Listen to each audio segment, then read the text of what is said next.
Police are reporting that a woman has been hospitalized after she was shot in the face during an attack at a bar in the Comfort Land Settlement area in Manchester on Wednesday night. The area is a few miles south of Mandeville. Reports suggest that about 7:30 p.m. the woman was at her bar when gunmen opened fire, hitting her in the mouth. She was taken to hospital and admitted. Police said her condition is not considered life-threatening. Police said last week a man was fatally shot at the same bar by an off-duty cop. Last week's incident is being probed by the Independent Commission of Investigation. A woman has been charged after she allegedly used a kitchen knife to stab a man multiple times during an argument in Brownstown, St. Anne on Tuesday, January 23. Charged with wounded with intent is 31-year-old Julian Christie, a higgler of wire fence in Trelawney. Reports are that about 7 p.m. a man and Christie were having an argument when Christie used a knife and stabbed the man several times to his forehead, left shoulder, and right hand.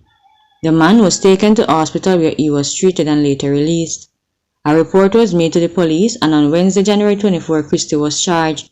A court date is being finalized. A man who was reportedly held with 3 stolen goats along the Mucko Main Road in Clarendon has been charged. Charged with larceny of cattle, goats is 29-year-old Kevin Rowe from Clarendon Garden in 4 parts in the parish.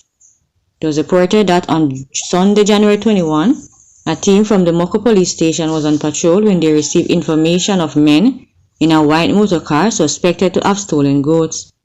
The intelligence revealed that the men were heading to the 4 parts area.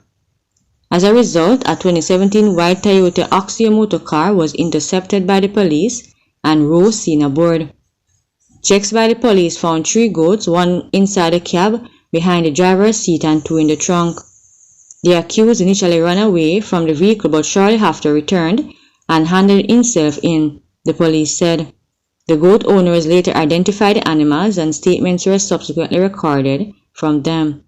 On Tuesday, the accused was charged.